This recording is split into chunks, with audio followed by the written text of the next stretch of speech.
Lições da Bíblia. Apresentação: Leandro Quadros. Vamos finalizar nosso estudo da semana sobre Apocalipse capítulo 13. Ontem começamos a estudar sobre a marca da besta e vimos que não tem nada a ver essa história de microchips. Isso é uma bobagem e você não deve acreditar nesse tipo de coisa, porque senão você não vai entender devidamente o livro do Apocalipse e assim você estará despreparado para a segunda vinda de Cristo. Então, quando quiser interpretar um texto bíblico, recorra à própria Bíblia. Como eu disse ontem, a Bíblia é a sua própria intérprete. Esse é um princípio protestante que devemos seguir se quisermos entender devidamente o texto bíblico. Agora, precisamos continuar identificando a marca da besta. Ontem nós damos um início, foi um início do nosso estudo e hoje daremos sequência. Para você e eu identificarmos, vamos recorrer ao próprio livro do Apocalipse e vermos quais são as questões envolvidas no desfecho final do conflito entre Cristo e Satanás neste mundo. Quando você lê Apocalipse 14, 12, que está aqui no mesmo contexto, Apocalipse 13 fala do momento em que haverá uma união entre igreja e Estado, papado e Estados Unidos da América, para imporem a aceitação da autoridade papal como havia ocorrido na Idade Média. Ou seja, o domínio mundial do papado voltará a existir pouco antes da volta de Cristo. E Apocalipse 14, 12, que se encontra nesse contexto de advertência para que as pessoas não aceitem o sinal de autoridade papal no lugar da autoridade divina, Apocalipse 14, especialmente no verso 12, nos mostra quais serão as características dos filhos de Deus que serão boicotados economicamente por não aceitar a autoridade papal. E esse texto vai nos ajudar a identificarmos o que envolverá a marca da besta.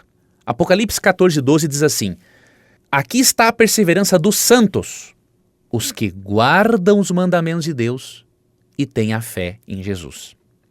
Já que os filhos de Deus serão caracterizados pela aceitação da lei de Deus e não da lei de Deus distorcida por Roma papal, isso demonstra que a questão central tem a ver com adoração e obediência, e isso será expresso por meio dos mandamentos de Deus. Vamos fazer uma análise. Se os filhos de Deus serão caracterizados pela fé em Cristo e pela obediência, não uma obediência legalista, porque obediência não compra a salvação de ninguém, mas eles vão obedecer como sinal, como uma evidência externa de que foram salvos pela graça de Cristo, não pelas obras deles, mas porque eles aceitam a autoridade de Deus e não a autoridade do ser humano. Se os mandamentos de Deus fazem parte do estilo de vida dos filhos de Deus, isso significa que a marca da besta será algo contrário aos mandamentos de Deus. Você percebe quando você analisa, por exemplo, o catecismo, algumas diferenças interessantes entre os mandamentos de Deus no catecismo e na Bíblia. Se você, por exemplo, ler uma Bíblia católica apostólica romana, eu gosto muito dos tradutores católicos. Para mim, são dos mais hábeis e técnicos para traduzir um texto bíblico, tanto que eu tenho várias traduções católicas porque eu aprecio muito. Agora, você percebe uma diferença entre o Decálogo, como aparece na Bíblia, inclusive na Bíblia, na tradução católica, uma diferença entre o Decálogo como se encontra na Bíblia católica, como se encontra no Catecismo. No Catecismo, você percebe que o segundo mandamento, que diz para não adorar imagens de escultura, foi tirado.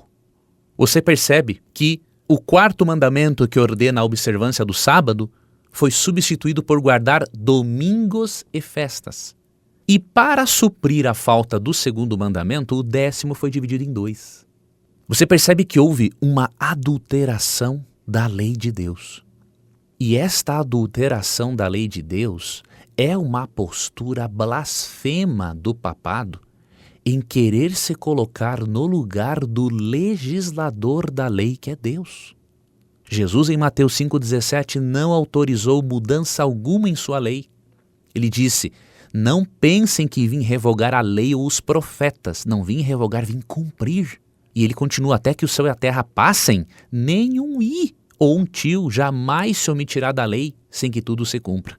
Cristo não autorizou a mudança da lei de Moisés, de parte alguma do Antigo Testamento e muito menos do Decálogo.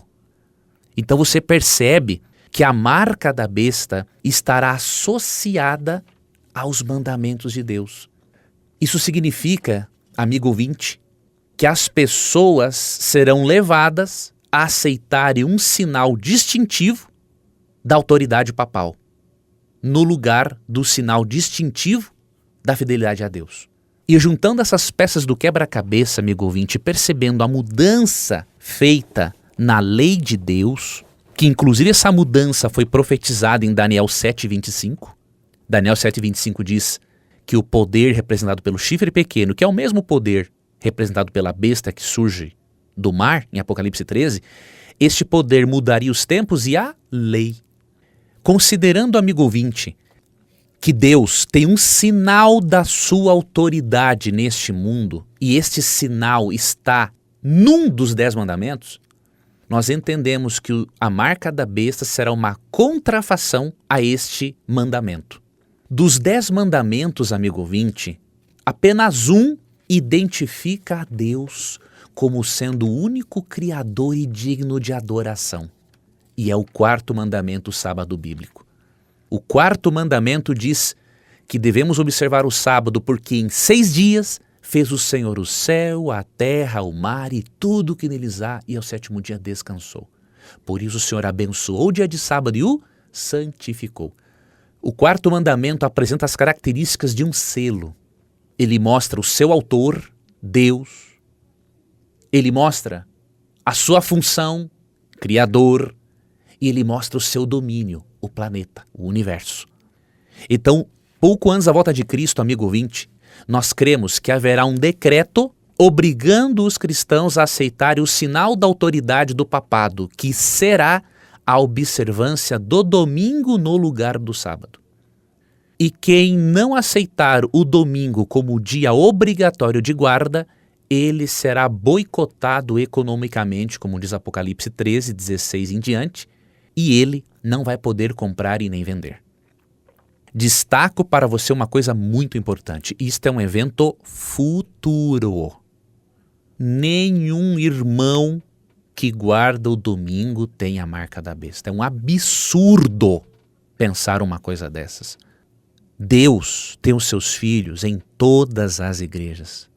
Deus tem os seus filhos na Igreja Católica Apostólica Romana. Deus tem os seus filhos no protestantismo, no espiritismo, no maometanismo, no budismo, no hinduísmo, filhos sinceros que vivem de acordo com a luz que receberam.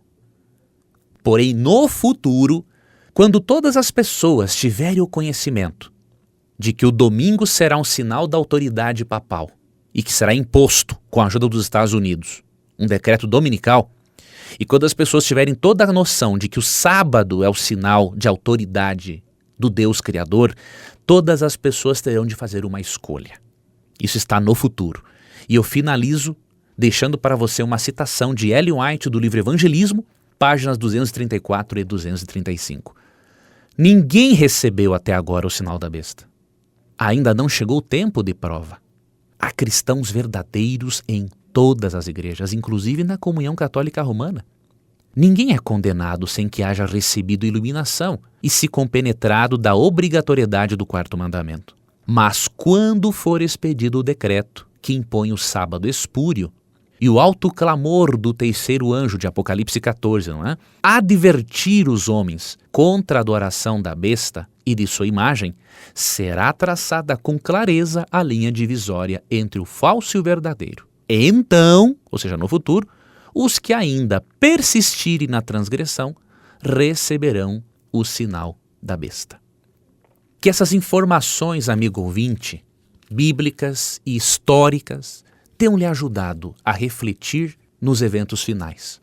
Que você decida se aprofundar ainda mais no assunto, porque é um assunto realmente amplo, complexo e polêmico. Entretanto, se você se aprofundar neste assunto, você vai estar totalmente preparado para os eventos finais. E destaco-lhe uma coisa, mais importante de tudo isso é termos a Cristo como centro de nossas vidas e como centro do nosso estudo do livro do Apocalipse. O que eu apresentei para você ao longo dessa semana foi um resumo. Existem muita coisa mais envolvida nisso. E eu recomendo que você adquira a literatura que eu indiquei ao longo da semana. Uma delas, Apocalipse 13, Isto Poderia Realmente Acontecer.